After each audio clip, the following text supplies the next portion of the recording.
Meu nome é Marcelo Zarski e falei da frase e não pensei na frase que eu vou falar. Enfim, não tenho nada a dizer.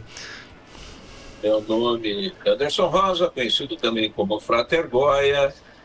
E então, você já pensou que é preciso saber que a gente fez a coisa certa? Eu saber aqui e eu não quero nenhum homem em meu barco que não tenha medo de baleia.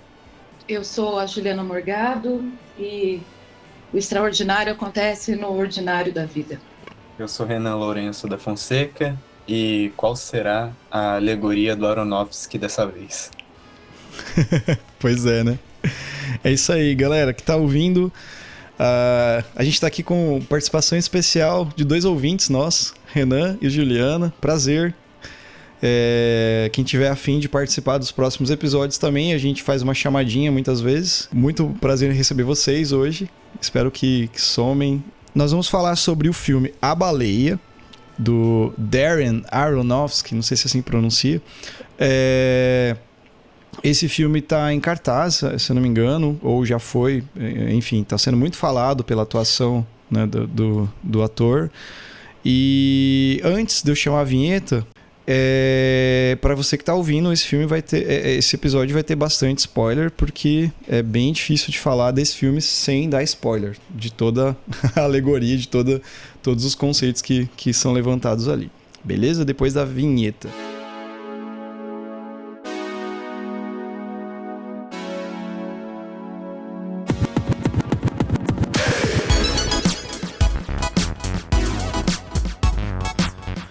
Então vamos lá.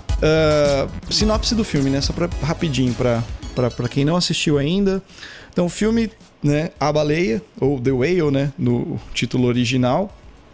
É um filme lançado agora em fevereiro desse ano. Ele é do diretor Darren Aronofsky, que eu falei, que é conhecido por Cisne Negro, Lutador, Mãe, né? Pi e outros filmes assim. Noé também. O Aronofsky é um cara bem diferente na hora de dirigir. Ele traz bastante conceitos e simbologias bem interessantes nos filmes dele. E esse filme ele vai falar um pouco sobre Charlie, que é um professor de redação, né, que dá aula para umas turmas de redação online. Ele sofre de obesidade mórbida e ele percebe que ele não tem muito tempo de vida. E ele quer se reconectar com a filha dele, que ele se afastou há um tempo, né, durante vários fatores que aconteceram na vida dele. Uma curiosidade é que esse filme ele tem o roteiro do Samuel Hunter, que é baseado numa peça de teatro, e ele foi distribuído pela A24. A A24, para quem não conhece, é aquele estúdio que distribui filmes como Hereditário, Midsommar, X, né? X, né? A Marca da Morte, filmes bem diferentes, assim, tá distribuindo esse filme também. Enfim. Quem quer começar? Acho que tem muita coisa. O Goya tem muita coisa que a gente falou antes de gravar, que ele falou, cara, tem muita simbologia, tem muita coisa. Eu acho que a gente pode começar sobre alguns desses conceitos e tocar o barco. O que vocês acham?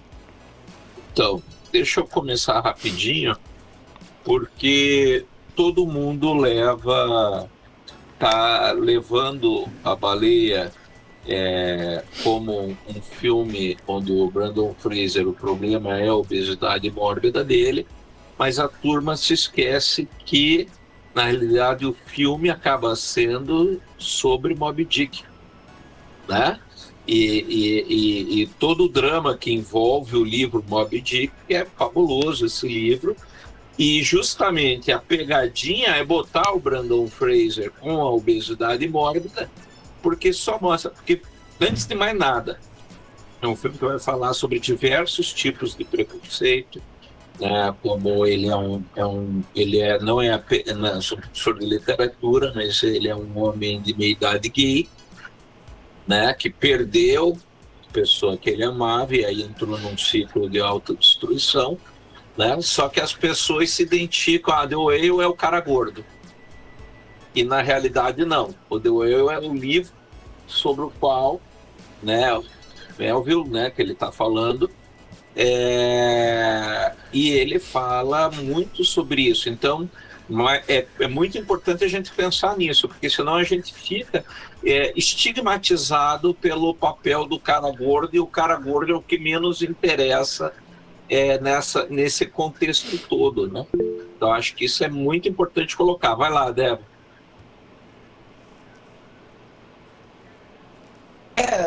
É uma discussão importante trazer, porque até eu trouxe essa discussão um pouco no Instagram, porque estavam dizendo, The Whale é gordofóbico, a começar pelo título.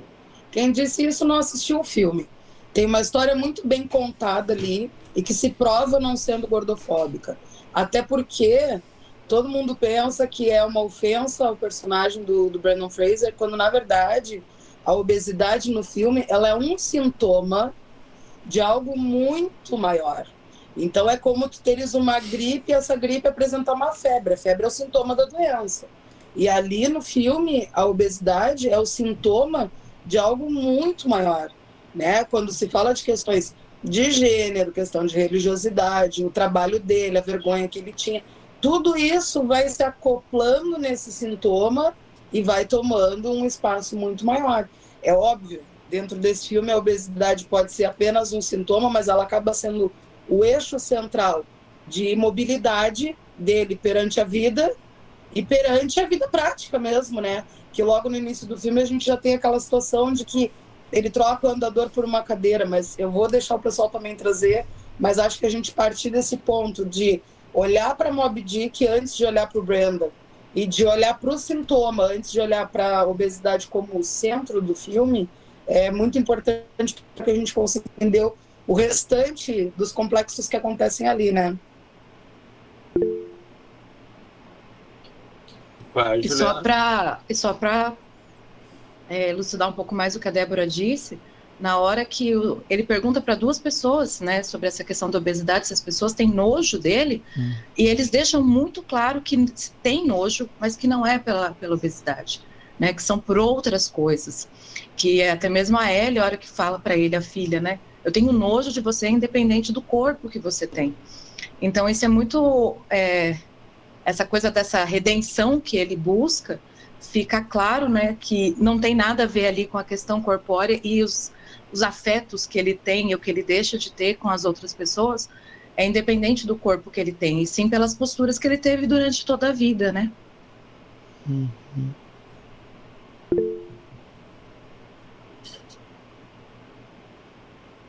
E eu acho interessante nisso que quando o filme inicia, ele propositalmente coloca a gente numa situação desconfortável, né?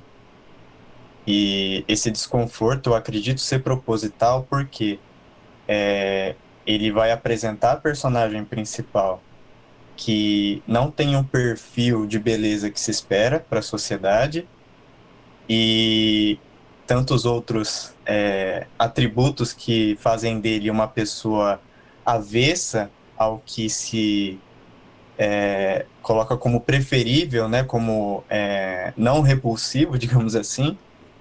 E com o decorrer do filme, né, apesar dessa circunstância, você aflora outros sentimentos pela personagem, né, e que tem muitas camadas, e você se surpreende, né? Você é surpreendido, você acaba tendo empatia em diversos momentos. Na verdade, a empatia ela é um fio condutor, né? E, enfim, eu achei que essa questão do nojo, né, como uma questão colocada ali no início do filme, eu acredito que tenha sido proposital pelo Aronofsky, para que a gente depois, né, desconstruísse tudo isso. O Goya colocou lá sobre a Moby Dick, né? Eu acho que muito da relação que tem com né, o livro e tudo assim, vem de todo esse processo também dele, dessa conexão que ele queria retomar com a filha dele, né? Porque ele tem esse lance do... sabe, daquele...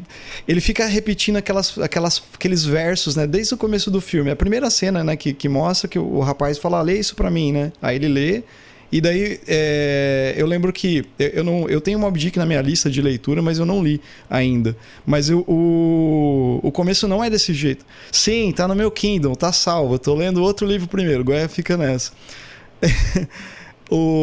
Só que daí eu falei, não, esse texto não é de Moby Dick, né? E daí depois, lá no final, você relaciona, porra, era o texto da filha dele, que ele, né, tem desde o começo. Então, toda essa relação que ele tem com essa coisa da Moby Dick, de tudo. E depois você vê que a história que ela vai escrevendo, né, que ela descreve, né, o livro, tem a ver com um pouco com a vida dele também, né, assim, tipo, do que ela coloca, assim, sabe, né? Então, propositalmente, eu acho que o diretor, que nem o Renan colocou, né, o Darren, ele trabalha muito com esse lance de simbologias, né, nos filmes. Você nunca tá assistindo o que realmente é, né? É sempre uma coisa por trás, né? O fato dele ser, do personagem ser representado num corpo grande, que remete a uma baleia, por exemplo, também tem a ver com a situação. Então, eu acho que essa relação é muito forte. Aí, pensando nesse sentido, por exemplo, esse lance que vocês colocaram ali, do sentir nojo, né, que as pessoas perguntam. Vocês repararam, por exemplo, que ao mesmo tempo que você tem, o diretor coloca esse sentido, né, de você ver a pessoa, sabe, fisicamente, num sentido todo, né, num processo assim que ela se martiriza, né? Porque ele ficou daquele jeito porque ele perdeu o amor da vida dele e ele queria comer compulsoriamente, ele meio que fazia aquilo com ele. Só que ao mesmo tempo que você vê ele assim, você não tem um sentido de que o olhar dele é de uma pessoa que você tem, assim, você se meio que, sabe, você tem empatia com essa pessoa, sabe? Porque você vê o sofrimento dele, sabe? O Brendan Fraser merece ganhar pelo menos sei lá, né, o Oscar, porque ele consegue passar olhando pra você que ele tá sentindo, sabe, um monte de coisa, sabe? Tristeza, vergonha, que ele sente muita vergonha e muitas outras coisas. Vocês sentiram isso vendo o filme também, além dessas, né, disso que a gente estava falando? Porque a repulsa, né, é um pouco forte mesmo, que nem a primeira cena, né? Mas toda essa coisa que vem depois dá uma, né, dá dó dele, sabe? Muitas vezes. Quando a menina fala assim, tipo assim, que ela fala assim, levanta, né? Que ela tá lá na porta. Porra, meu, o cara não consegue ficar em pé, ela não vê isso. E daí ele cai, meu. Nossa, aquela parte é foda. É bem forte, assim. O que vocês sentiram nisso daí? Qual que foi pra vocês? Eu vou trazer um contraponto aqui. Porque eu escutei a palavra empatia do Renan e eu escutei do Marcelo. E também escutei a repulsa, o repulsivo. Uhum. E eu acho que esse filme tem um olhar para cada corpo. Então a gente tem dois corpos magros vendo essa empatia em cima de algo que poderia ser repulsivo.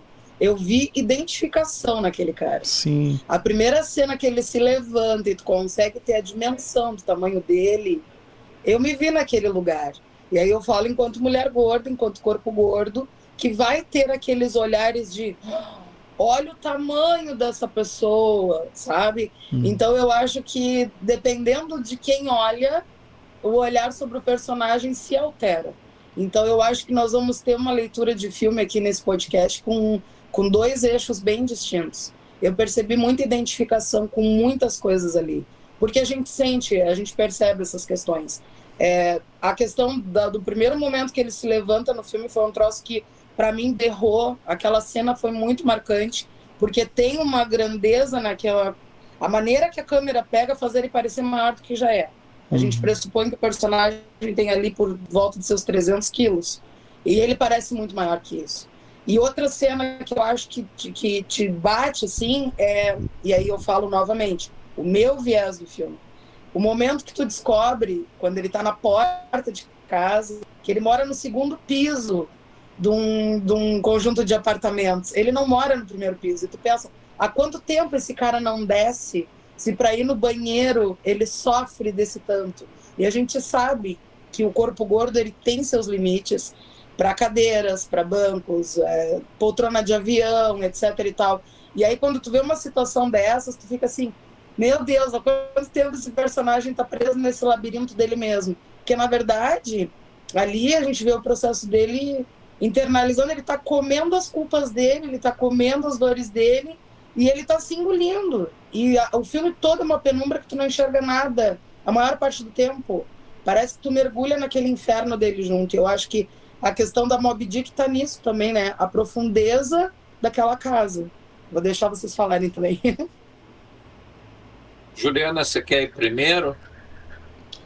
Pode ser. Esse relato, essa visão da Débora é a segunda pessoa que fala sobre essa comparação, se perceber ali, né? E o perceber o próprio corpo, ter essa... Como é que foi a palavra que você usou, Débora? Identificação. Reconhecimento. Com certeza, cada um vai ter um viés diferente. Vai acabar se percebendo diferente ali, né?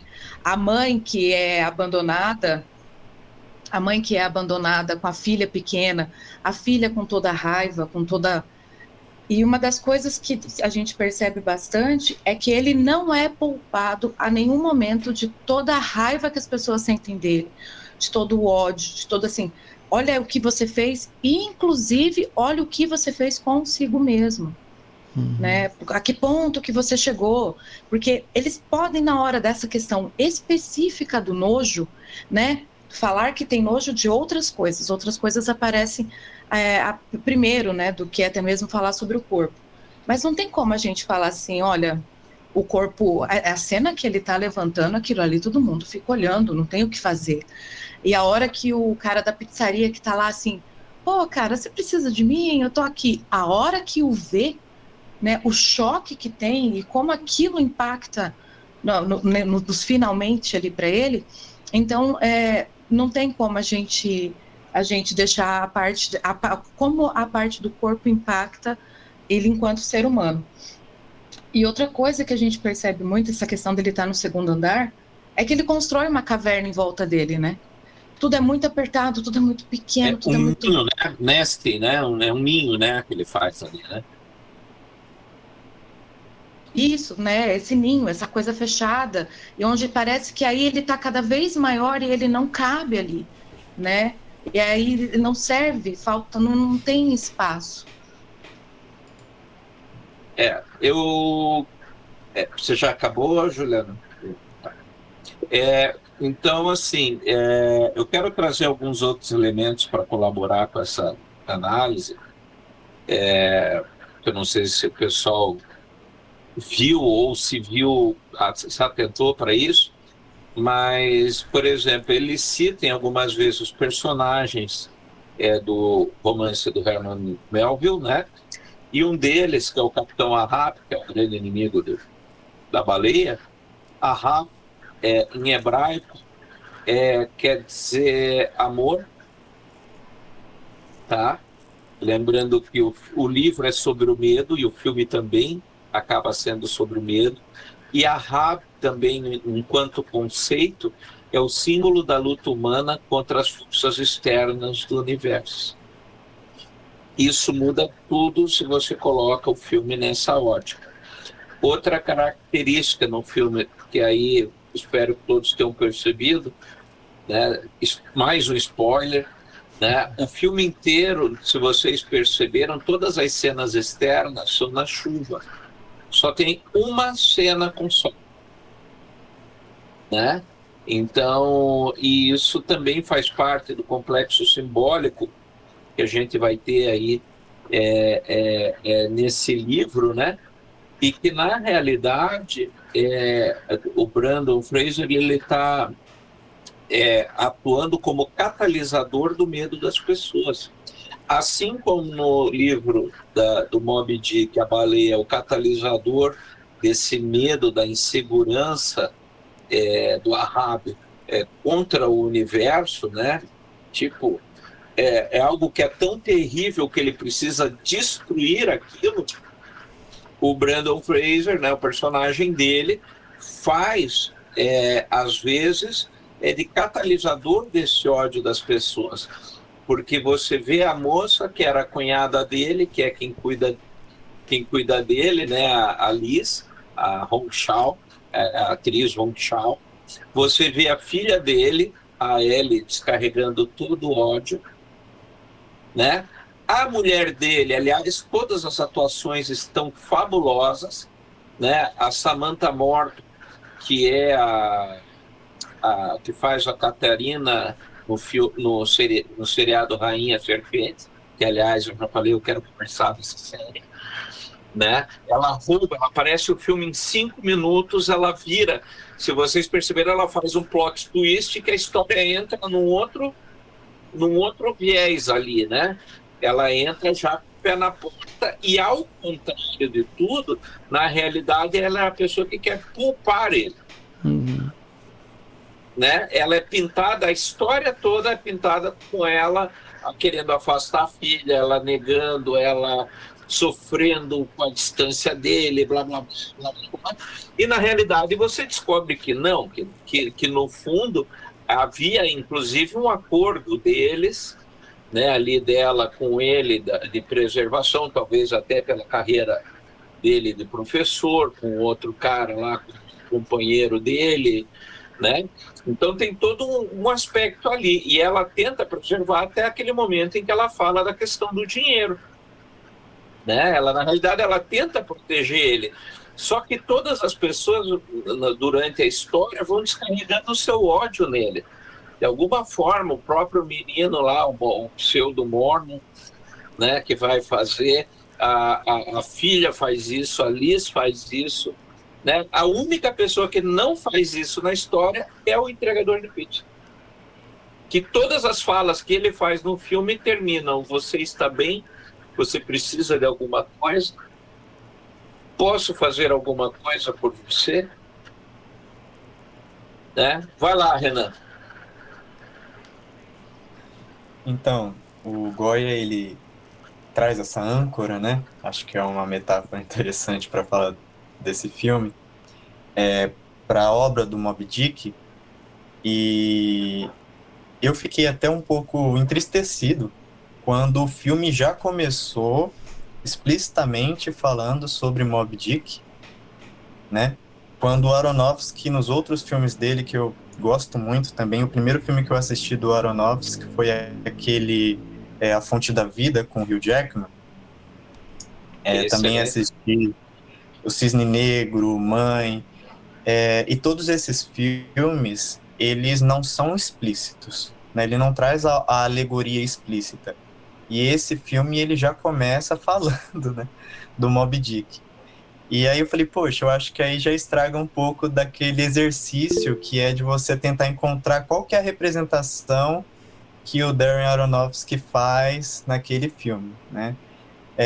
Entretanto, eu achei, apesar de ser explícito o uso de Moby Dick, eu não achei que as referências elas fossem tão fortes assim. Eu acho que para quem não toma esse cuidado, como o Goya mesmo falou, acaba ficando só no drama da personagem, na condição dela, e esquece de fazer, às vezes, né? Claro, ninguém é obrigado a fazer esse tipo de coisa, eu acho que cada pessoa tem a experiência que quer do filme, né?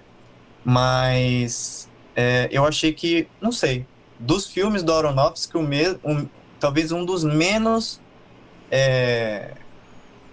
carregado de referências, assim, da obra que ele se propõe fazer alegoria, né?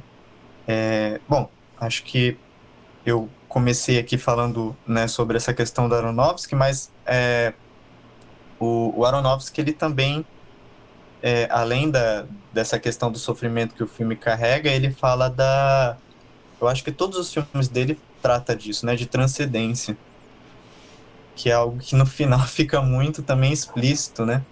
Acho que todas as personagens dele têm isso. Eu não sei se vocês percebem isso, se vocês assistiram os outros filmes, mas todos eles têm nessa jornada até a evolução, digamos assim, né? Até eles atingirem um objetivo maior, que é maior que eles, né? Enfim.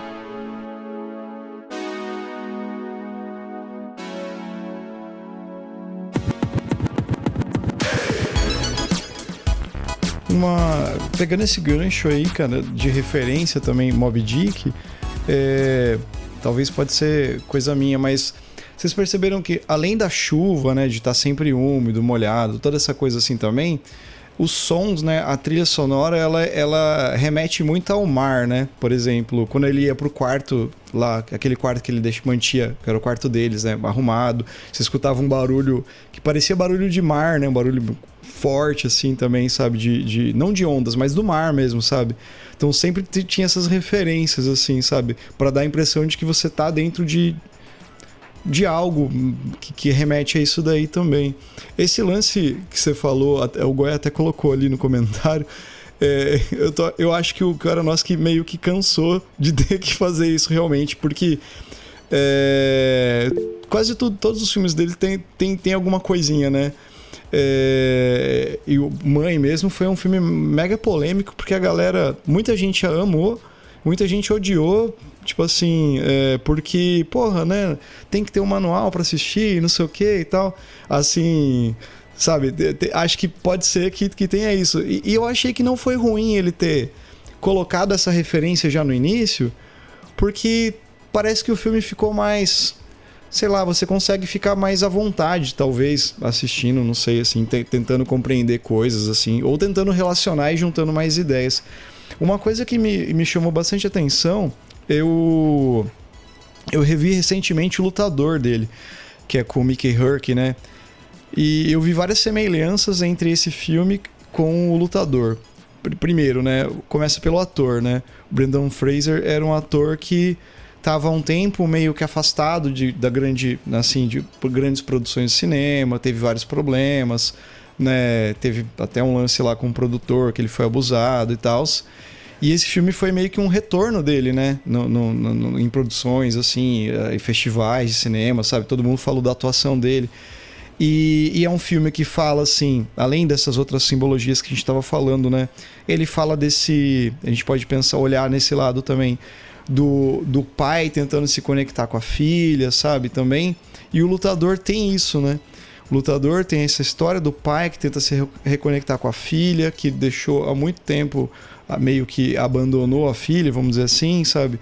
E o Mickey Rourke também era um ator que passou por vários problemas, sabe, ele foi um sex symbol nos anos 80 e 90. De repente ele quis sair dessa vida e quis ir pra luta livre, ele se regaçou tudo, sabe? Daí de repente o Lutador foi o filme que ele voltou. E tem muito essa coisa, tipo assim, aquele momento do final, ó, spoiler alert aí pro ouvinte, que o Brendan Fraser levanta e vai em direção a Sad Sink, eu chamo ela de Max, do Stranger Things, né? Pra Max do Stranger Things, que é o final do filme, né? Que você vê que ele levanta, né? Tipo, ele transcende, né? É a mesma cena final do Lutador, que é a última cena, a última luta dele, que ele pula no ringue e mostra aquela cena dele pulando e acaba o filme, sabe? Então é um negócio, eu falei, nossa, tem muita semelhança. Aí eu não sei se isso também é coisa do diretor, né? Sabe, do cast que ele coloca, né? Porra, eu quero trabalhar. Esse personagem é feito pra esse filme. Mas tem muita semelhança, sabe? Assim, eu não lembro se eu percebi isso em outros filmes dele, assim, sabe? Mas esse foi pra caramba, assim, sabe? Só pra colocar isso. Deixar vocês falarem que todo mundo levantou a mão agora. Como é que tá a fila? Então, na verdade, assim, acho que essa coisa do diretor de fazer tudo simbólico, por exemplo, A Fonte da Vida é fabuloso, inclusive tem muito do Tai Chi, do estilo Shen lá, muitos textos de alquimia nesse filme. Então, é um filme que, nossa, dá pra gente fazer um review dele legal, assim, porque eu nunca vi nada escrito a respeito. Né? O budismo, né? Muito bem, obrigado, o próprio taoísmo. É fabuloso esse filme, mas eu acho que ele fez isso, até eu brinquei aqui que ele fez porque ele estava cansado de explicar, mas não, você sabe por que eu acho, na minha opinião pessoal, né? Mas na minha opinião, acho que uma das coisas que ele topou fazer isso foi tipo assim, eu não quero que as pessoas fiquem quebrando cabeça para tentar achar um sentido, eu quero acertar as pessoas na boca do estômago e que ela preste atenção no que eu quero dizer e não naquilo que eu gostaria de ter dito. Eu acho que ele inverteu essa relação propositadamente com esse foco, né? Não na ideia de ser menos simbólico, mas de dizer, não, aqui eu tenho um recado, papo reto com você. O próprio Brendan Fraser, né, o Marcelo comentou aí, ele passou, né, por um período de depressão pesadíssimo também, engordou um monte e tal, porque ele teve, né, ele sofreu assédio, né, do presidente lá da Hollywood Press, lá da Associação Estrangeira, né, que era o Felipe Beto, que era o nome desse jornalista, e ele se afastou, né? E ele começa a voltar, e aqui eu acho importante fazer essa relação com o Fraser. Ele tem 2 filmes fabulosos que tratam um pouco dessa temática, que vai...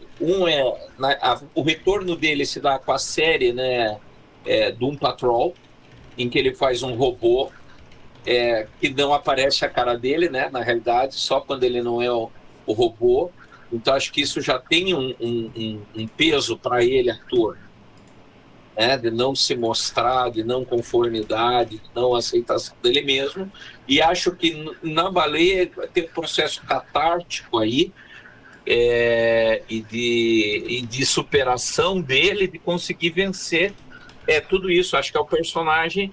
E aí eu acho que é onde o Aronofsky trouxe, e que trouxe o Mickey Rourke, que na realidade, Marcelo, é que o Mickey Rourke ele foi de símbolo sexual astro ignorado. Então, simplesmente ele tinha uma caralhada de filme e pararam de chamar. Então, ele foi para a briga de rua não só porque ele gostava, mas porque foi como ele sobreviveu. Ele fazia as brigas para ganhar grana, né? E se arregaçou inteiro, né? Foi um foda-se. Aí fez uma setada de plástica, né, para tentar arrumar a cara, piorou, né? Porque parece que apanhou com tamanco na cara.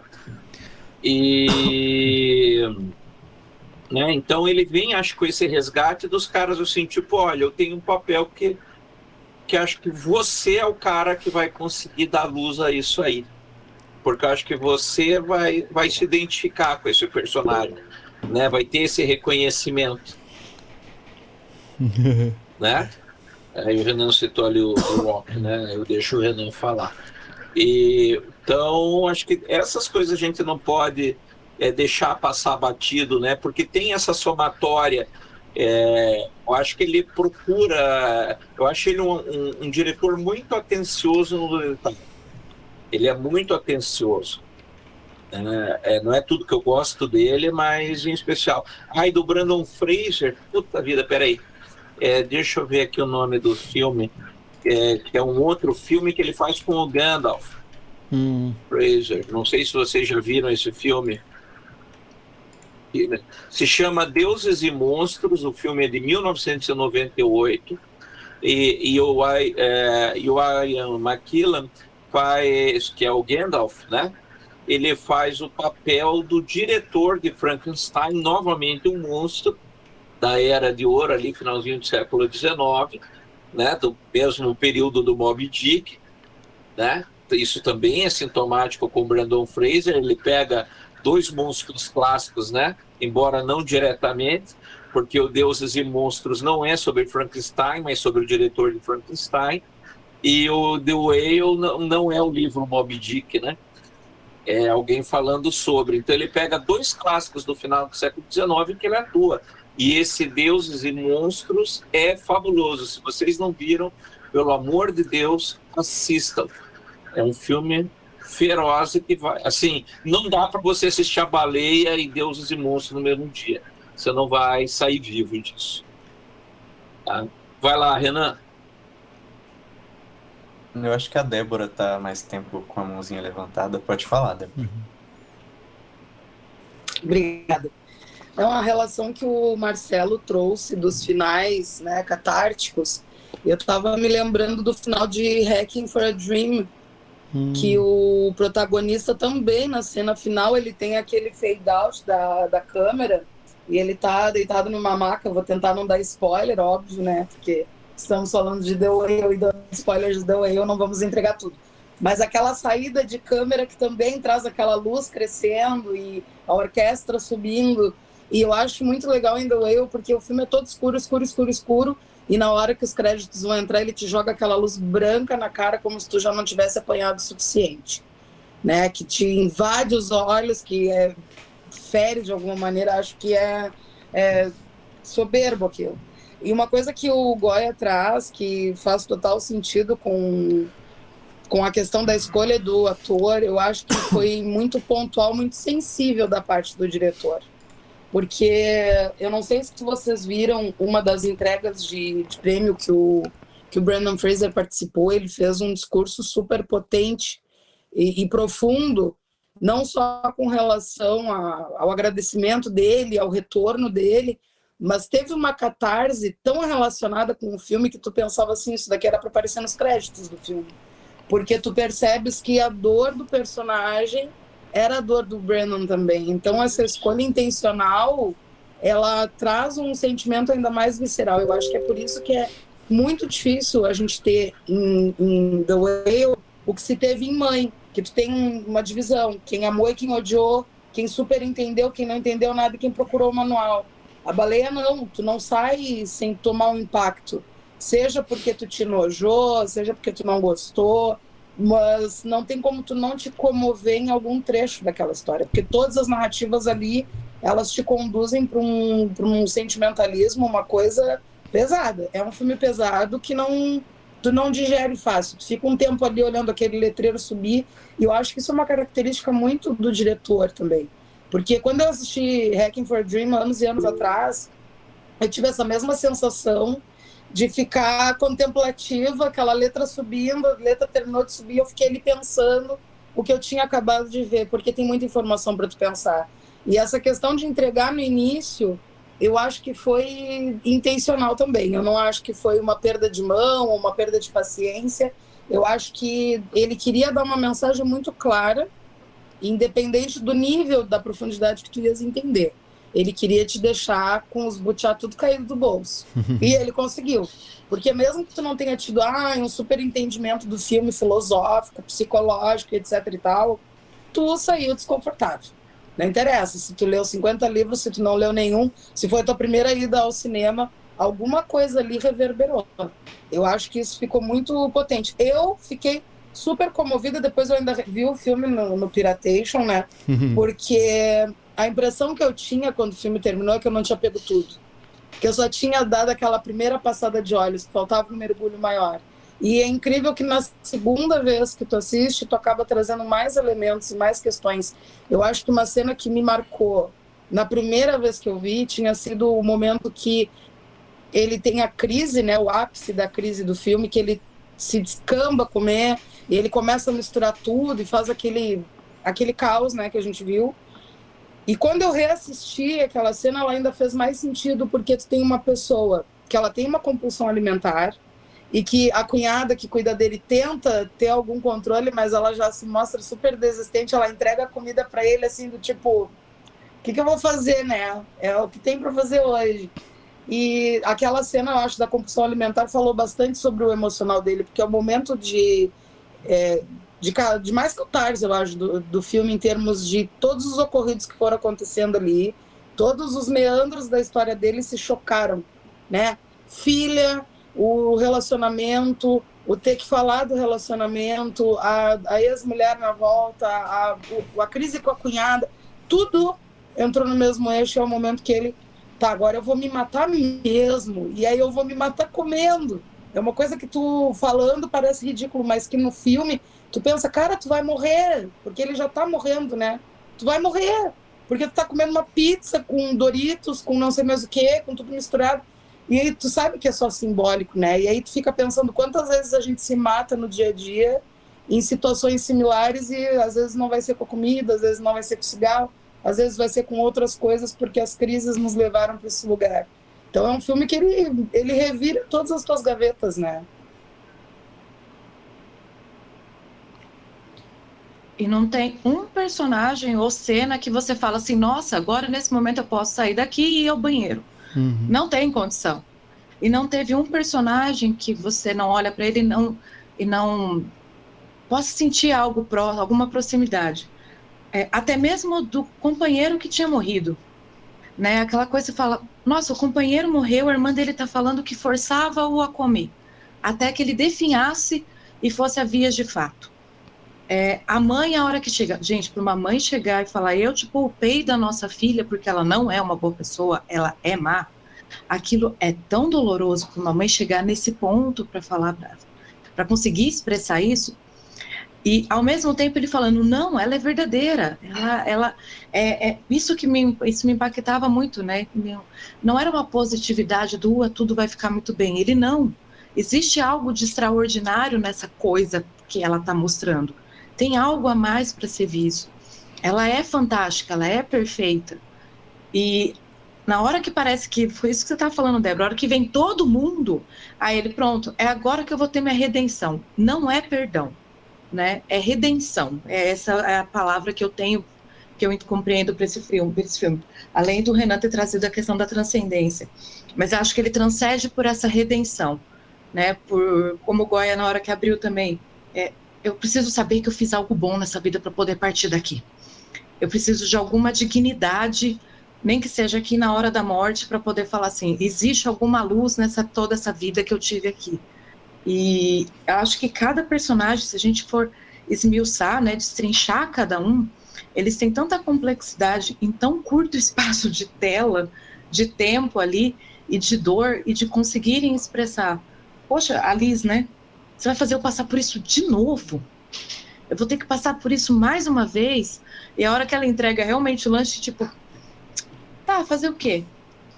E a gente fica com essa sensação que em algum momento uma ambulância vai vir lá e vai salvá-lo de algum jeito. E não é essa salvação que ele quer, né? É outra salvação. Sou eu já, Sônia. E daí tem uma outra coisa aqui que é muito importante, isso dentro do que a Juliana está falando, né? Da redenção. Essa redenção, na realidade, o auge dela, né, o ápice dela, é quando a filha ajuda o pseudo-missionário, que aí ele dá o relato, voltei para casa, fala, mas como assim? Ela me salvou. Quem te salvou? Aquela menina que a mãe estava jurando que era uma pessoa má, que era, né, uma perdida, uma assassina, e aí ele dá a resposta, né, com lágrimas nos olhos. Você já teve a impressão de que as pessoas são incapazes de não se importar? Né? O pessoal tem feito citação dessa frase tirando o não, como se as pessoas fossem incapazes de se importar, mas não, ele está dizendo o contrário. As pessoas são incapazes de serem indiferentes, né? Então, toda vez que o ser humano é colocado diante de um drama, de um dilema, ele vai se importar, isso vai acender algo de bom na pessoa, que é a promessa que ele espera encontrar no ser humano, né? Então, e ali que tem essa catarse. E esse processo dele, né, que nem o namorado dele morre sendo obrigado a comer, provavelmente por câncer, alguma coisa do gênero, que dá assim, a entender que ele já tinha uma doença pré-existente que se agravou, né? Até a ponto dele ele morrer, se matar, que é o que também fica meio que subentendido ali na história. E o Brandon, ela vem como consequência, como a Débora falou, é sintoma, né? Não era a doença, era o sintoma. Mas ele tem isso, assim, é um processo de autodestruição, né? Então ele se julga no tribunal da consciência dele, a personagem, né, o Charlie, e diz, cara, eu tenho que morrer, como a Juliana falou, né? Todo tempo você fica na expectativa, porra, a gente descobriu na metade do filme que ele tinha dinheiro. Será que não tem um filho da puta que não vai ligar para a ambulância para tirar esse cara daí na mata? Será que é tão difícil assim você salvar a vida de alguém? E aí você tem o personagem, ele não quer ser salvo. Ele se entende como alguém para quem não tem salvação. Porque a redenção não é dele, é do mundo. Ele prova que ele está catalisando, né, os males do mundo, e que aí tem, puta, não é só, meu Deus do céu. Débora, me ajuda, pelo amor de Deus. Quem que é o personagem? Tem um personagem mitológico ou simbólico que é o devorador de pecados. Quem que é? Deus do céu, isso veio agora, todo insight aí, Devorador. né?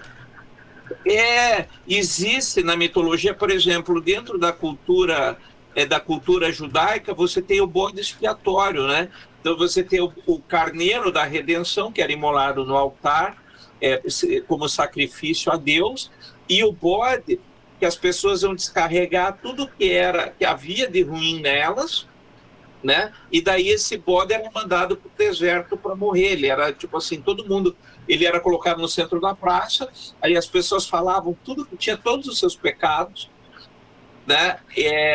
E aí esse bode era mandado para o deserto para definhar e morrer de fome. E o deserto, lembrando que era o lugar onde moravam os demônios, os Jin, etc., né?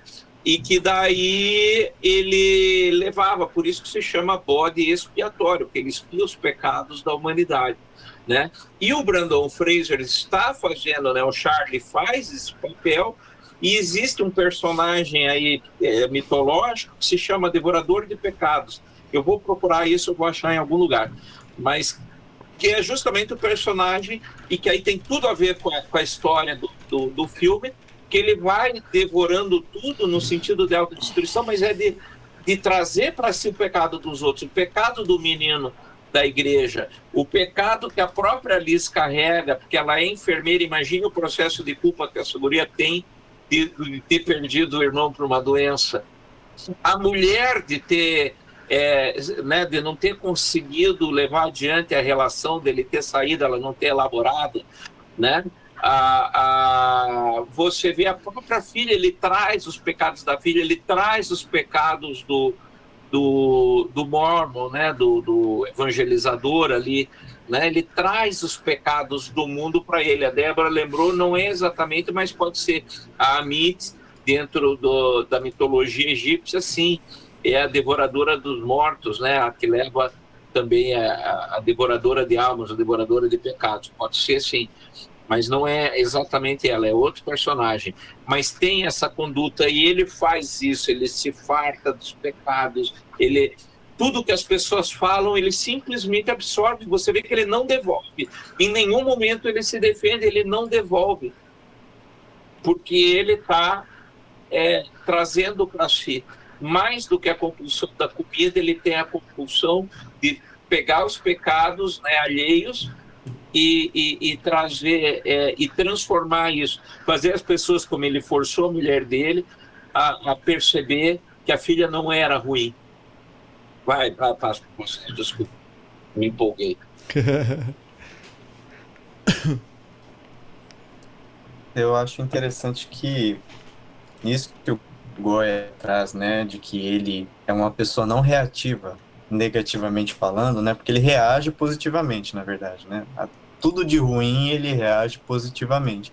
Apesar das circunstâncias, ele é extremamente otimista com as outras pessoas, né. Mas fazendo o exercício, assim, da obra ao qual o Aronofsky faz referência, né, que é o Moby Dick. Desculpa, tá sendo chato, tá tentando trazer simbologias aqui, mas era isso que eu busco, né, nos filmes do Aronofsky.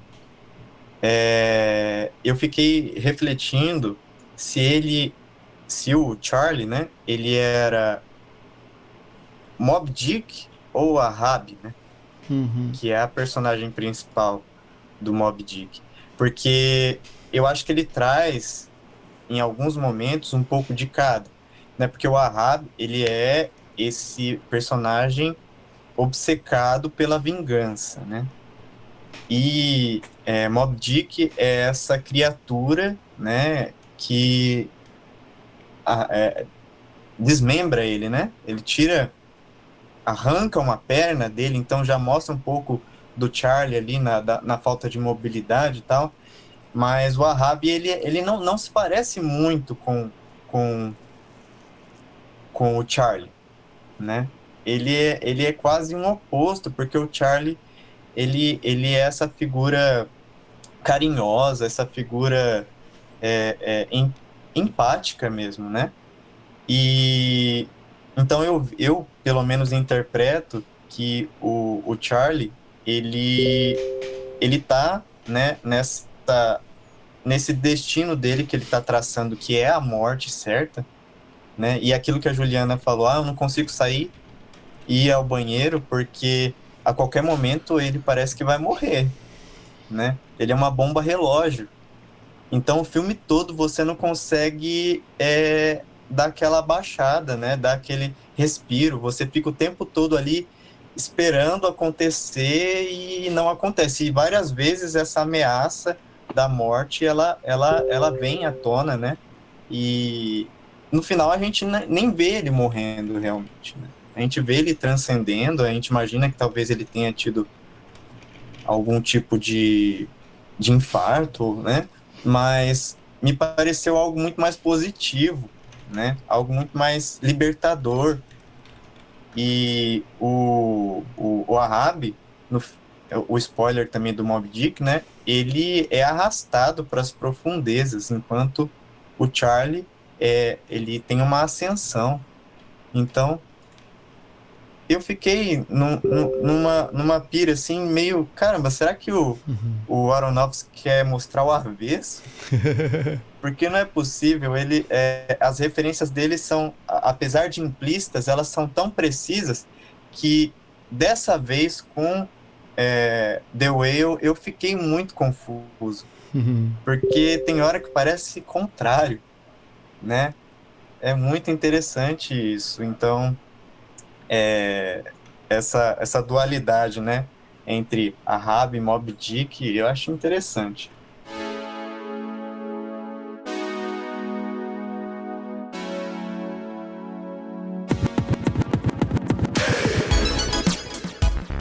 A questão que o Goya traz do comer, os pecados, né, devorador de pecados. Eu só consigo pensar na imagem psicanalítica da coisa, né, do comer. E eu acho que isso dá uma boa amarrada nesse personagem, porque ele é muito... A verossimilhança dele tá muito presente ali. Geralmente, a questão alimentar para a psicanálise tem a ver com a figura materna, né? Porque tu conhece o mundo primeiro com a boca, e pela boca tu vai mamar, e tu vai entender o amor como estar sendo suprido dessa amamentação que vai ser oferecida pela mãe ou pela mamadeira, né? Mas tu entende o amor pela comida. E aí, nesse entender o mundo, né, o amor pela comida, geralmente, numa ausência materna, a pessoa tende a ser muito boazinha. Eu digo tende porque cada indivíduo vai ter uma reação. E nessa de ser boazinha, tá sempre procurando aprovação. E tolera até o intolerável. Na teoria junguiana, tu vai ter a mãe boa e a mãe ruim, né? Então, geralmente, a pessoa lá da mãe boa, que não superou a fase da mãe boa, vai ter essa tendência a acolher tudo, acolher todo mundo, receber tudo, receber todo mundo. Então, eu acho que no personagem, aquela postura dele de aceitar todas as ofensas, aceitar todos os desrespeitos de uma maneira submissa, tem a ver com essa necessidade de alguém aceitá-lo como ele está ali, né? Diante dos erros que ele cometeu, diante de todos os percalços que ele passou também, porque, de certa forma, a questão familiar dele não foi só ele abandonando a família, mas tiveram outras questões envolvidas também, né? E essa busca da comida quando a pessoa amada, a pessoa que mais fez com que ele se sentisse amado, querido, desejado, parte... eu acho que o alimentar-se dele ali tem muito a ver com isso, e essa figura do amor. E aí, quando o Renan traz, né, quem era ele? Para mim, ele era Moby Dick. Sabe? Esse é o meu olhar sobre a situação. Para mim, ele era Moby Dick, aquela solidão imensa, aqueles ataques constantes, e aquela comida como essa busca do acolhimento que nunca aconteceu. Porque esse cara, o momento que ele é acolhido no filme, ele transcende, né? Então, tu imagina que bosta de vida, o cara tinha que estar num ninho, porque se ninguém vai proteger ele, quem é que protege ele? Ele mesmo. Ele se protege com camadas e camadas de gordura, ele se protege comendo. Ele se protege numa casa que tá ficando pequena, né? E tu vê que ele tem todo aquele cuidado de botar comidinha pro passarinho, que é da rua. Então tu vê amor no personagem por várias situações, tanto que a situação da filha, tu fica assim, por que ela tá sendo agressiva com uma figura como ele, que ele pede o tempo todo dos alunos, né? Sejam verdadeiros, não me interessa se vocês vão escrever mal, mas sejam verdadeiros. Ele queria que as pessoas mostrassem quem eram para ele. Ele queria essas verdades, ele queria esses afetos, e que ele acabou não tendo. No momento que ele achou que estava tendo, porque a filha estava lendo, né, o texto, é o momento que ele transcende. Então, eu acho que o filme é muito sobre a falta.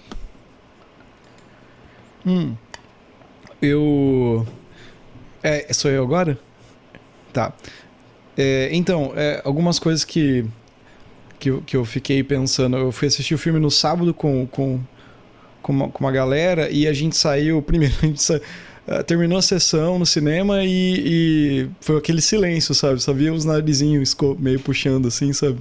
Meio com o olho vermelho, todo mundo meio, sabe? Saiu meio muito diferente de uma sessão de cinema, vamos dizer assim, mais comum, né? E depois a gente saiu pra discutir, realmente, comer alguma coisa e foi discutir o filme. E questões que eu fiquei pensando, né? Ainda pensando nas simbologias que o Renan trouxe, eu também tenho um pouco disso, né? Toda coisa que eu assisto do Aronofsky, eu fico pensando o que ele tá querendo dizer com isso, né? Depois que eu vi Mãe, eu pirei nesse negócio, né? Às vezes ele não quer dizer nada, né? Mas às vezes quer. Enfim, eu fiquei pensando em alguns pontos. Um dos pontos era, tipo assim, ele alimentava o passarinho lá na janela lá, né? E ele sempre alimentava com maçã, né? Picava maçã. Eu fiquei pensando, porra, por que maçã, né? Aí eu não consegui sacar, não sei se vocês perceberam isso também, mas eu não consegui sacar o porquê disso daí, tá? Não sei se tem alguma coisa a ver e tal. Uma outra coisa que eu percebi também é... A gente meio que acompanha uma semana quase da vida do Charlie, né? E supõe-se que começa na segunda-feira, porque no outro dia, na outra cena, aparece que é terça-feira, né? Aí eu falei assim, e o Aronofsky tem muito essa coisa de fazer alegorias com religião, né, e tal. Eu falei, porra, será que ele vai fazer algo, sei lá, em 7 dias, e no tal dia, sei lá. Também não foi, porque acho que ele morre na sexta, né, se eu não me engano. Sexta é o último dia, eu não lembro. E uma outra... O que é que você falou Guarda aí. Tá. Só te interrompendo, desculpa, mas é que faz sentido que você estava falando da referência bíblica e que eu pus aqui no post, aqui no chat, que a maçã é o fruto da árvore do bem e do mal, e ele dá para um passarinho, aí me veio o insight. O filme inteiro está chovendo, lembrando que a chuva também tem a ver com o dilúvio. O Noé, que ele abre a arca e deixa a pomba sair para voltar com o raminho de oliveira, né? E você vê que o filme inteiro está chovendo. Então pode ser que seja aí sim mais 2 referências bíblicas usadas por ele. Tanto o dilúvio, né? Quanto a árvore, a maçã, né? Com a relação do estado paradisíaco, uma expectativa de estado paradisíaco. Mas é só isso, pode continuar, desculpa. Mas é que beleza. Ia perder o foco. Não, perfeito, Goya. Então, essas questões. E a outra questão que daí depois... bom, a gente deduz, né, que a Ellie que quebrou o pratinho que tem as maçãs e a janela tá aberta, porque meio que mostra ela vendo o passarinho lá, depois mostra uma cena futuramente com o prato quebrado, né, e a janela aberta. Então você deduz, pô, será que ela foi lá e quebrou? Aí você falou antes da redenção, né, que ele vê essa redenção dela quando ela ajuda lá o menino da igreja lá, né? Que ela publica lá. Então, essa questão, cara, no final, a gente ficou... Foi uma discussão da noite. Que eu falava pra Bruna, pra minha namorada, né? E a gente tava com a Priscila e com o Giovanni também, mais uma amiga. E a Bruna falava, não, mas essa menina, ela era má. Realmente, ela era má. É isso, minha esposa. Aí a gente namora, né? Tem namorado. Companheira. E ela falava, né? Essa menina é má, não tem como, né? Tipo, daí eu falei assim, não, mas você não vê que ele enxerga que no fundo ela não era uma pessoa má, ela fez o bem. Aí ela coloca essa questão, poxa, mas ela filmou o cara, fez um monte de merda lá, publicou só por isso que a família viu. Ela não tinha intenção de ajudar. Daí eu fiquei pensando nisso, né, sabe? Será, sabe? Que eu fiquei pensando assim, me remeteu àquela primeira cena que ela fala pro pai dela, né? Levanta, né? Meio que tipo assim, porra, né? Levanta daí, né? Faz alguma coisa. Que no final isso acontece. Então eu fiquei pensando, a gente ficou com essa questão, né? Será que realmente no fundo ela era cruel, como a mãe dela colocou, né? Depois? Ou não? Ela tá. Porque assim, ela é uma pessoa que passou por um monte de problema, provavelmente, na vida dela, né? Também. E toda aquela raiva dela, ela tava expondo de alguma forma, né? Então, esse momento ali, talvez ela se mostrar desse jeito, com essa raiva toda, fosse só um escudo, talvez, para ela, sei lá, que ela não queria mostrar o lado positivo dela, não sei, que ele enxergava. Aí a gente ficou nessa discussão, sabe, a noite toda, tipo, de que ela era má. Não, mas ela não era. Daí a Priscila, não, mas ela era sim. Daí a Bruna, não, mas daí sabe aquela coisa que vocês acharam disso, dessa personagem específica, né, trazendo isso, e dessas simbologias que eu coloquei, né? Será que tem a ver com essas referências que o Goya trouxe também, sabe? Tem outras referências que tem mais a ver? O que vocês pensam nisso daí? Depois eu quero colocar uma outra coisa, mas aí é assunto técnico daí, mas eu vou colocar depois, daí, senão vai perder esse rumo aqui.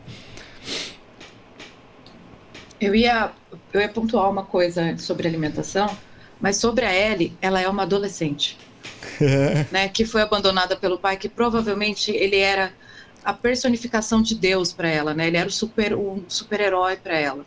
E isso ela vai deixando muito claro. Você me abandonou quando eu tinha 8 anos. E gente, para quem trabalha com adolescentes, sabe o quanto o impacto de um pai que provavelmente ele era extremamente carinhoso com a família e ele não ter voltado para vê-la. Ah, mas é que sua mãe não deixou, mas que cheio de, né, dos mais que existem na vida. E aquele momento ela não compreender isso, muitas vezes as pessoas, pelo medo de ser abandonada novamente, já cria aquela enorme casca e olha, daqui você não passa. E a crueldade, né, aquela coisa do intocável, é uma dessas cascas que a gente consegue ver ali. Também só consigo chamar ela de Max, né?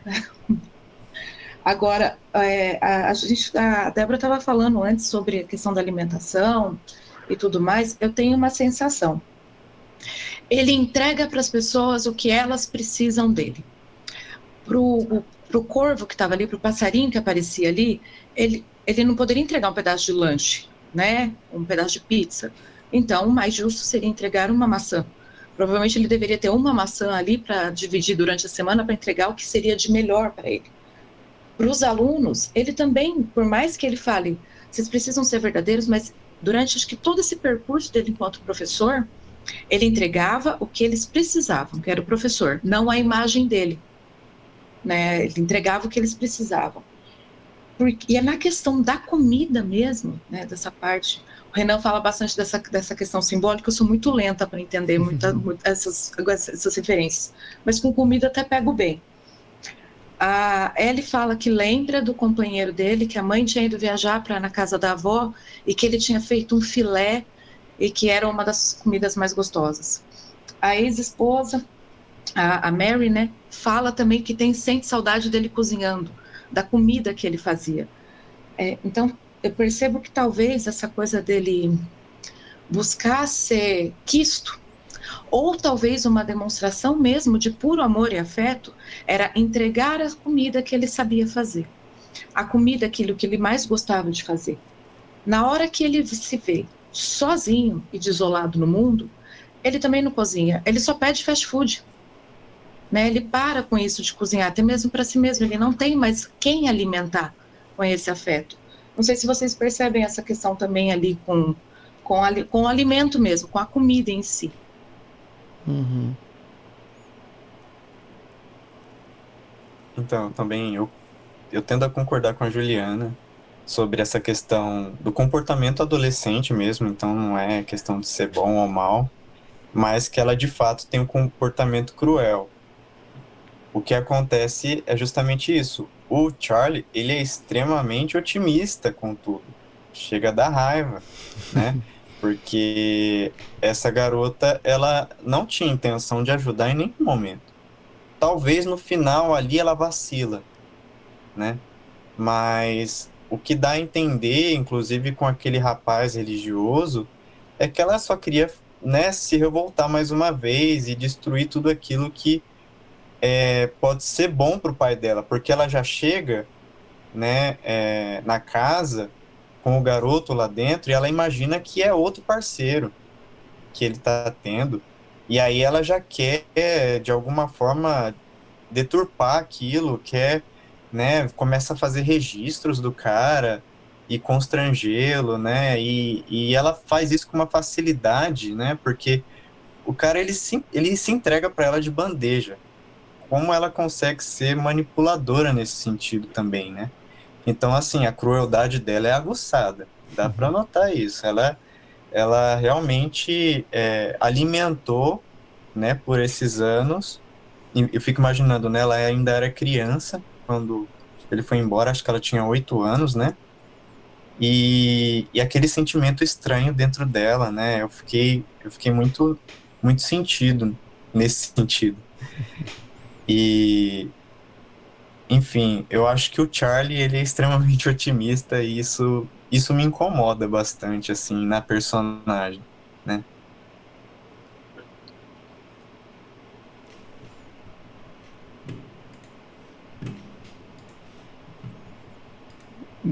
Você quer falar, Goy? Ah, tá. Então, eu tava falando lá, o... Deixa eu ler essa mensagem. Defesa da Ellie poderia ser: eu serei cruel para que nunca... Cadê aqui? Para que nunca ninguém me machuque. Pode ser. Olhando desse sentido dela ser uma adolescente, realmente dá pra enxergar isso mesmo, né? Tipo, ela é uma adolescente revoltada com a vida dela, né? Que, por causa de tudo que ela passou, né? Que é muito comum, assim, né? Só pra colocar alguns pontos técnicos que eu tava olhando depois também, fora, né? Questão cinematográfica mesmo, assim, né? Que a gente viu lá, tipo, de como foi dirigido e tal. Como o filme ele é adaptado de uma peça de teatro, né? Até o roteirista do filme é o roteirista da peça, né? Não sei se a peça é realmente a mesma coisa. Uma coisa que a galera que a gente percebe vendo o filme, que ele se passa numa única locação, né? Sempre aquele mesmo sentido. Às vezes mostra alguma coisa fora, às vezes não, né? Muito, muito raro na hora que ele quer mostrar que ele está no segundo andar, alguma coisa assim. Mas ele é bem... Quando a gente assiste uma peça de teatro, que a gente vai no teatro, que é uma cena que é sempre naquela mesma locação, com vários atores, geralmente tem essas trocas de atores para, sei lá, o mesmo ator fazendo a mesma coisa, talvez. Então, por exemplo, ele vai, sai, entra, troca de roupa, volta, sabe? Então, volta, são vários... eu não sei o nome disso, mas são várias pequenas cenas com aqueles mesmos, né, atores, né? Com aquela mesma galera, né? E essa peça e esse filme tem muito disso daí, tipo sketches mesmo. Então aquela primeira sketch dele lá que entra o menino lá religioso, aí sai o menino, entra a cunhada dele, que a gente não sabe que é cunhada, depois a gente descobre isso. Aí sai, e é sempre essa mesma galera se trocando. Então e isso é um recurso muito do teatro, né? E muita gente que assistiu, que é desse nicho, percebe isso, isso, exatamente. Mas percebe isso, que é um recurso muito usado no teatro mesmo, sabe? Esse tipo de coisa, né? E muitas vezes com peças que têm menos atores, né? E atrizes. Por exemplo, um ator, uma atriz representando vários papéis. Por exemplo, podia ser a Ellie, podia ser ela, mas, por exemplo, ela podia estar fazendo o papel da enfermeira em alguma cena. Sabe, você não vê muitas vezes todo mundo ao mesmo tempo. A cena que tá, por exemplo, a mãe, a Liz, né, e a Ellie, eu acho que nem a Liz nem chega, eu acho. Ela só chega atrás da mãe e já sai. E fica só a cena ali. A cena que ele vai morrer lá no final, a Liz fala: "Não, eu te espero lá embaixo, né? Você sabe onde votar". Daí só tá os dois, sabe? Então é um recurso bem de teatro mesmo que ele colocou ali também. Aí outro recurso também, tipo, que eu acho interessante pra caramba do Aronofsky é o... eu ia falar o exagero. É algum exagero de algumas coisas, né, que ele coloca, né? Tanto de simbologias e de dar, tipo, takes, né? De dar foco para coisas que a gente... para coisas sem sentido, muitas vezes. Que eu falei do foco da janela, muitas vezes, mostra o pássaro, beleza, tem lá. Mas daí tem um foco uma vez na janela aberta, de alguma forma. Quando ele pega no quarto dele lá o quadro, né, o porta-retrato que tem ele e o namorado, você não percebe o rosto do namorado, você não percebe, você não consegue enxergar, tá desfocado tudo. Ele pega, dá uma olhada de relance e coloca de volta.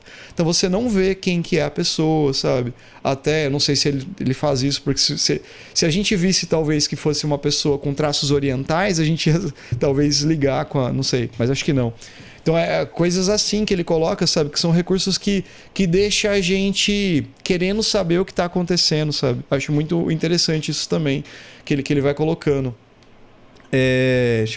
Puta, eu anotei algumas coisas, mas não vou lembrar. Eu anotei não, na época, na hora que eu estava assistindo, eu não vou lembrar. Mas são esses recursos que eu acho que prende o espectador até o final, assim. O recurso teatral, eu particularmente acho um pouco cansativo. Mas, assim, sabe, de entra a cena, vai, sai cena, sabe? É legal no contexto geral do filme, mas eu acho cansativo isso. Mas não me prejudicou na hora de assistir. Fala, Renan. Então, acho que até tentando trazer um pouco daquilo que você falou, e o que é a maçã, né? O que são as coisas, o que são os símbolos. Como eu falei, eu fiquei um pouco triste em relação à simbologia, porque eu não sou nenhum especialista em Moby Dick, então talvez eu não tenha pegado as referências. Mas, assim, ele é muito... É um filme muito... Apesar de ter elementos típicos do Aronofsky, ele faz, assim, de propósito para você se confundir, porque, por exemplo... A Bíblia, né? Que é um elemento que aparece várias vezes no filme. Ela não é implícita. Ela é uma capa vermelha, ela tá ali. Depois ele lê o versículo que ele quer tratar e trabalha em cima daquele versículo. Então, assim, não há nada implícito. É tudo muito direto, tudo muito seco, sabe? Então, isso me surpreendeu no Aronofsky. Porque ele geralmente é um cara que come pelas beiradas, né? Ele não vai no centro ali e já fala o que é. Então, há tantas coisas que dá para você talvez buscar, mas eu fico pensando que eu posso ficar paranoico também, tentar achar coisas onde não tem. Eu acho assim que a jornada do Charlie é impressionante, né? Entender ele sozinho, né? Eu acho que é o bastante, mas eu acho que é legal, assim, por ser um filme do Aronofsky buscar simbologias. Né? Só para mim, só completar, a Juliana falou uma coisa que eu não tinha pensado, né? Que ele dá para as pessoas, com relação ao alimento, muitas vezes o que elas precisam, né? O que elas querem.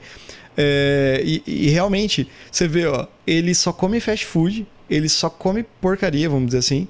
E ele dá a maçã pro passarinho, né? Tipo assim, eu não tinha reparado nisso daí. Uma coisa que ele poderia comer, né? Que ele poderia... né? Ele dá pro passarinho, né? Eu não tinha pensado nisso, fiquei com isso na cabeça. Fala, Juliana. Eu não sei se vocês já leram A Morte de Ivan Ilitch, do Tolstói. E é uma das coisas que aparece... É um conto curto. E ele passa o processo dele ali, né, da morte dele. Nem é spoiler, porque na primeira a hora que você pega aquele livro, ele já está no velório, né, e a morte de Ivan Ilitch. Então não tem nenhum spoiler aí. E uma das coisas que eu pesquiso, estudo bastante sobre a questão da morte, é que o corpo vai perdendo, né, você vai perdendo a sua... Eu gosto de usar a palavra dignidade, né, você vai perdendo a dignidade física, né, o corpo vai soltando fluidos por um monte de coisa, você não tem mais aquele controle na hora da morte, você vai perdendo junto, né, a dignidade cognitiva, mental, mas existe uma dignidade que não é perdida, que é a dignidade espiritual, né, que é quem você é em si mesmo, né, de verdade. independente de crença ou de religião. E tanto na morte de Ivan Illich, que ele vai passando por esse processo do morrer, eu consegui pegar algumas nuances ali, da mesma coisa acontecendo com o Charlie, né, de passar por esse processo ali da própria morte e de manter essa dignidade de quem ele é enquanto pessoa. Porque uma das coisas que a gente sempre... Não sei vocês, eu tenho uma dessas coisas de ficar pensando, quando eu vejo alguma pessoa com um tipo de corpo, um tipo de limitação, um tipo de restrição, o que essa alma está aqui para aprender? Né? Porque pode ser que muitas vezes eu não chegue para conversar com uma pessoa devido a preconceitos, né? Não consegui chegar para aquela pessoa, e aquela pessoa pode ter um coração magnífico, e eu não sei quem ela é. E acho que você estava falando sobre isso, Marcelo, dessa questão da gente olhar para o Charlie e ter essa empatia, de olhar para ele e ver além do corpo que ele está ali. Uhum. Provavelmente, eu não consigo pegar todo esse simbólico e todas essas características, né, do diretor. Pode ser por ele estar passando pelo momento da própria morte, por ele se entregar e falar assim, olha, aqui está toda a minha autenticidade, aqui está todo o meu ser para vocês. É isso que eu tenho para mostrar para vocês, é isso que eu tenho para o mundo. E eu não queria deixar de passar essa parte sobre a questão específica dele estar vivendo a própria morte. Uhum. E sobre essa questão da morte, eu acho que dá para fazer talvez um link forçado com o Moby Dick, porque digamos assim, o fechamento da história é a caçada, né? Em que ocorre em 3 dias. E a gente tem essa sensação de que a história se passa mais ou menos em 3 dias, porque a enfermeira ela fala, né? Olha, eu acho que você tem mais uma semana de vida. Mas ele consegue adiantar um pouco, né, a morte dele. E como que...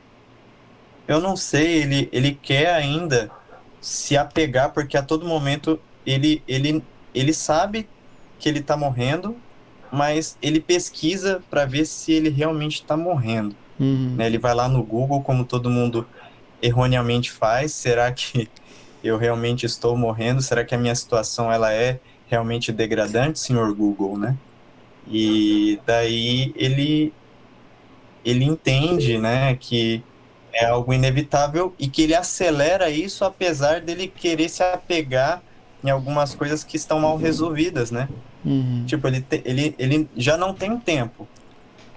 E mesmo assim, ele diminui o tempo dele para resolver as questões da vida dele, né? É algo assim muito paradoxal, né? Porque a filha dele começa a visitá-lo e ao mesmo tempo ele ainda continua com aqueles hábitos. Tudo bem que não é nem questão de hábito, né? Acho que é compulsividade mesmo. Quando ele tem algum problema, ele vai para a comida, né? Então, essa questão do tempo, talvez, de uma maneira muito forçada, pode ser entendida, né, como uma caçada ali em Moby Dick, né? Não se esqueça, Renan, que ele é um professor de literatura. Antes de qualquer coisa, aquela é a carta dele para os alunos. E para que a carta funcione e tenha o apelo que tem, ele precisa. Então ele não pode dar toda aquela cartada, toda aquela mão e não acontecer nada. Então ele precisa que a morte dele ocorra no momento específico em que a situação ocorre.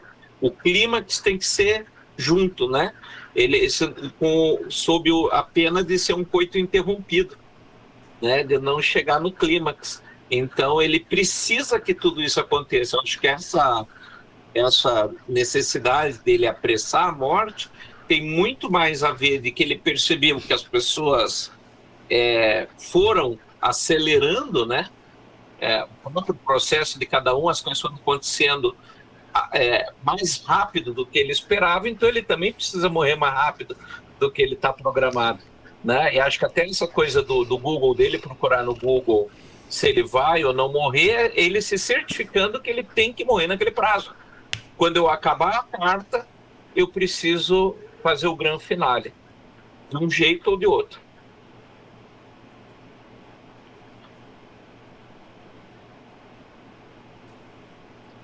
E eu acho que quando a gente fala também de alguém que está em situação terminal, a gente vai falar um pouco da questão dos cuidados paliativos, né? E aí, o que tu vê muito na experiência com cuidado paliativo, e eu falo como alguém que trabalhou nisso durante um ano, é que as pessoas, quando elas chegam na reta final, elas não estão mais preocupadas se elas estão diminuindo ou aumentando o tempo. Eu entendo que tem a questão artística, né, do filme, tem que ter, né, a poética toda, mas as pessoas já não estão mais preocupadas se o tempo vai ser diminuído ou acrescentado. E aí tu começa a ter aqueles dilemas do tipo assim, tu tem uma pessoa que tem uma expectativa X de vida, vamos pressupor aqui, 1 semana de vida. Tu vais privar essa pessoa de comer um doce porque a glicose dela vai subir, ou tu vais permitir que ela coma sim o doce dela porque vai ser um prazer nessa reta final dessa última semana de vida. Então eu acho que os processos do Charlie também passam por esse caminho, porque é como já dizia Viktor Frankl, né? O ser humano ele precisa buscar um sentido, e ele diz isso. Bom, tá no trailer, a cena épica do filme, eu acho que vai marcar todo mundo nas próximas décadas, eu preciso saber que eu fiz pelo menos uma coisa certa na minha vida. Ele está buscando esse sentido, e enquanto ele está buscando esse sentido, ele está vivenciando esse fim. Ele perde mobilidade no início do filme, depois logo em seguida ele já vai para o oxigênio, e a gente sabe que é assim o processo do término, né?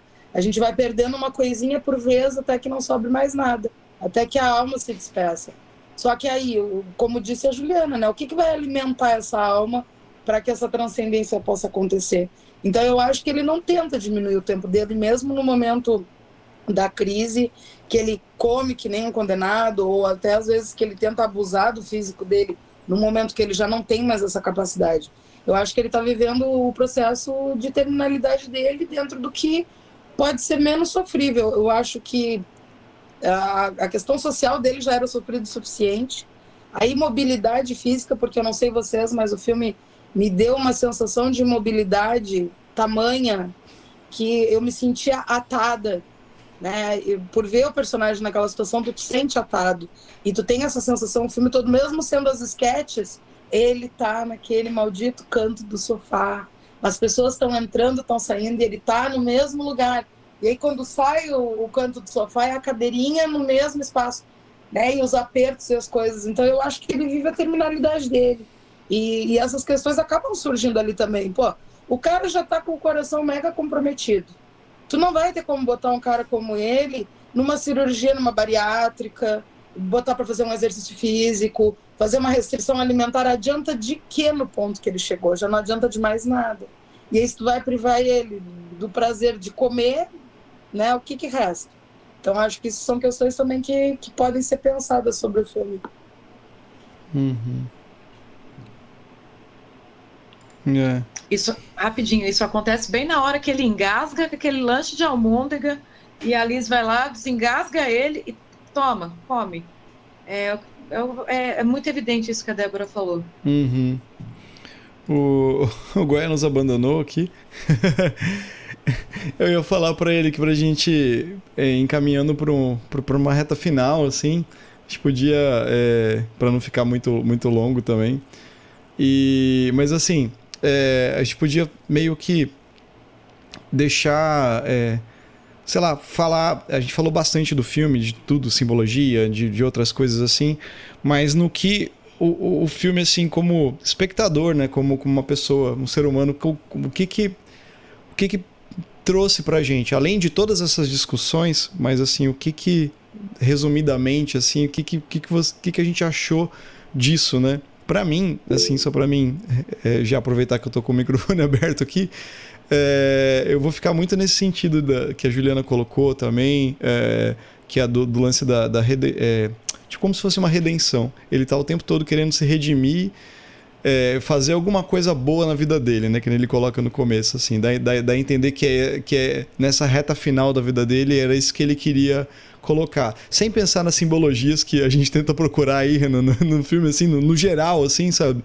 Acho que o que me pegou bastante foi isso, sabe? Ele é uma pessoa que tá querendo se redimir de, sei lá, querendo fazer algo bom antes dele, sei lá, dele morrer. O que vocês acham?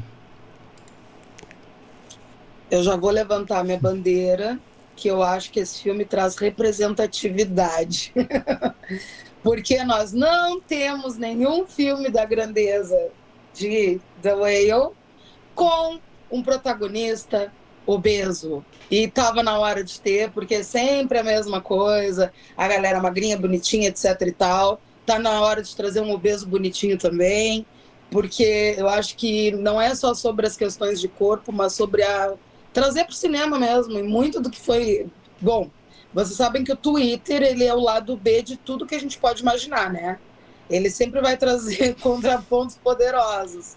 E é interessante ver que lá, que é o Reino do Ódio, a leitura de The Whale foi super afetiva e super acolhedora. Eu fiquei chocada, porque eu estava esperando assim, tá, vamos abrir a fossa e ler as bostas que escreveram. Não, foi super de boa.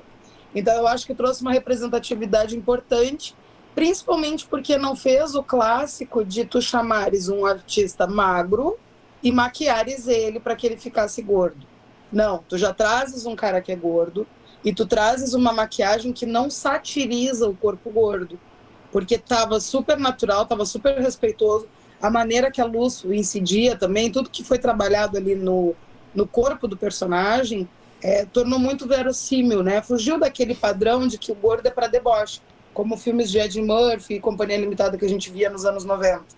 Então eu acho que trouxe o corpo gordo de uma forma digna, de uma forma respeitosa, e, né, além de tudo que a gente já conversou aqui, para mim tem a questão da representatividade. Foi por isso que eu fui assistir The Whale, porque eu pensava, eu preciso ver um filme com protagonista como foi trazido o Charlie, né? E é uma obra de arte.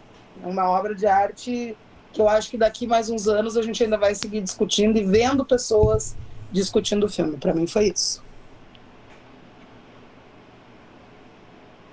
Ó, eu fui assistir porque eu sou fãzaço do Fraser desde o começo, a ida dele.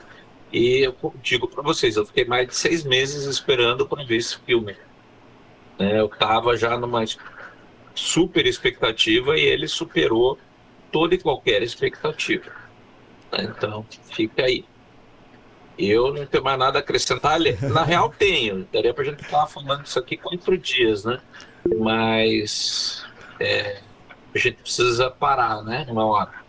Então eu vou me calar, porque eu acho que já botamos, já coloquei um monte de coisa que dá para puxar depois, mas fica o convite aí. Quem sabe a gente fazer um sobre deuses e monstros futuramente, né? Eu encerro. Vai lá, Dé. Não, só fazer um adendo rápido aqui, que se não derem o Oscar para esse cara, eu juro que eu mesma vou lá na academia dar um tapa na cara de alguém para entregarem o prêmio para ele. Só isso.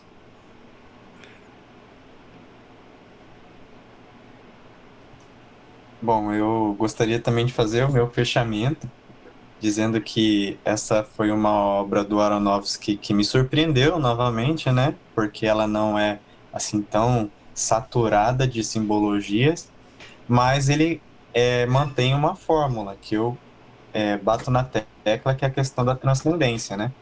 Então, assim como o personagem do Hugh Jackman em A Fonte da Vida, ele tem como transcendência na vida dele a questão da aceitação, né? Porque ele estava passando por um momento de negação, que a esposa dele estava com câncer, né? E ele queria encontrar cura para aquilo, até o momento em que ela, desculpa o spoiler, né? Ela acaba morrendo e ele tem que aceitar aquela situação. E é o que acontece, né?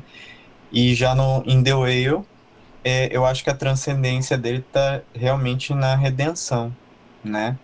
Em que ele consegue, ali com cada uma das acho que são 5 personagens, né? Fazer a sua resolução, oferecer aquilo que cada uma delas precisa, né? Inclusive ele, ao final.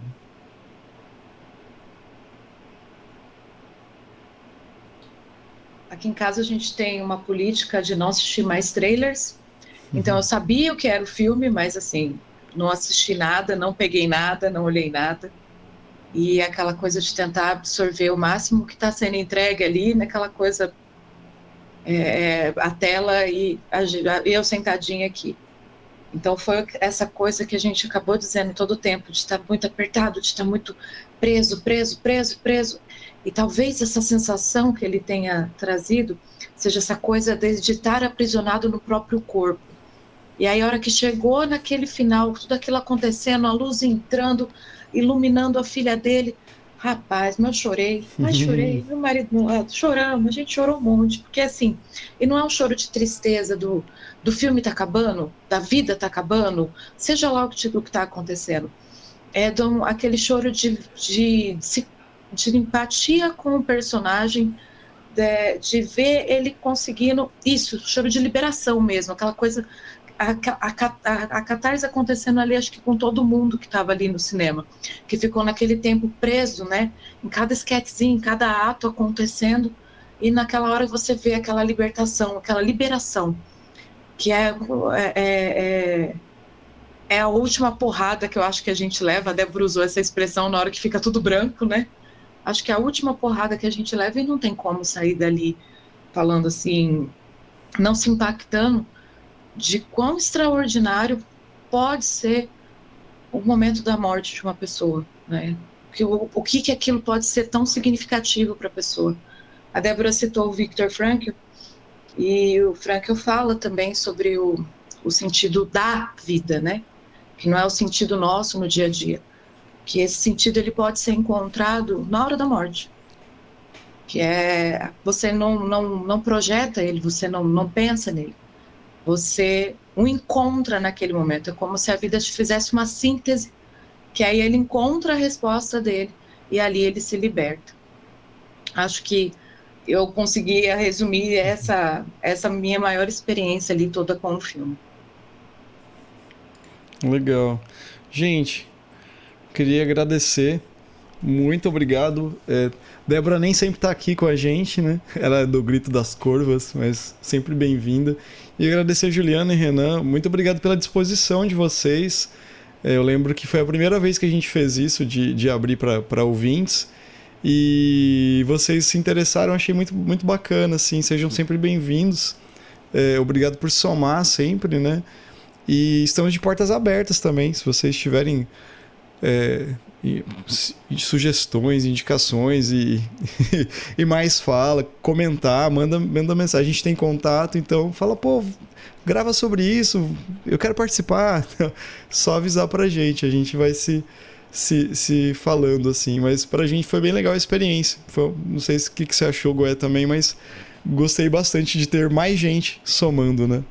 Exato, enviem dicas, truques e quebra-galhos.